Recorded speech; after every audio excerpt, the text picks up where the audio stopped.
কারোর বিপক্ষেও নয়, আমি কারোর সপক্ষেও নয়। আমি কাউকে দোষারোপও করছি না।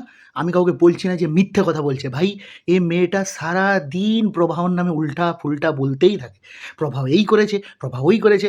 ভাই, আমি একটা সিরিয়াস কথা বলব। পলিগ্রাফিক টেস্ট করো এই মেয়েটাকে। এই মেয়েটাই দাবি করছে না এত সব এর সঙ্গে করেছে। পলিগ্রাফিক টেস্ট করো, প্রমাণ হয়ে যাবে যে কে ভুল আর কে ঠিক। ভাই, তোমাকে একটা কথা বলি, তুমি ৭৮টা ঘুমের ওষুধ খেয়ে বেঁচে গেছো মামনি।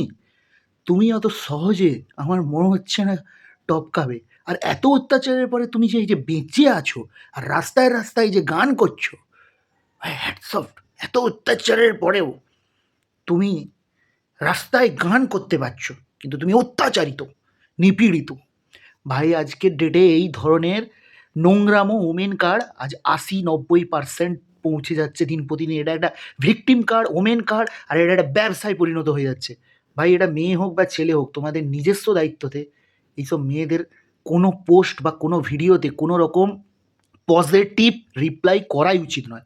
দেখুন, নিপীড়িত হয় সবই ঠিক আছে, এরা অ্যাকচুয়ালি সোশ্যাল মিডিয়া অ্যাডিক্টেড, এরা content creator, this is the content for her. আর কিচ্ছু না, একটা কন্টেন্ট আর কিচ্ছু না। তোমাদেরকে বোকা বানাচ্ছে। এই ৭৮টা না ৯০টা পিল খাওয়ার আগে একে কেউ চিনতো না। হ্যাঁ, নর্মাল একটা ক্রিয়েটার, বহুত ক্রিয়েটারের লাখ লাখ ভিউ হয়, তাদেরকেও কেউ চেনে না।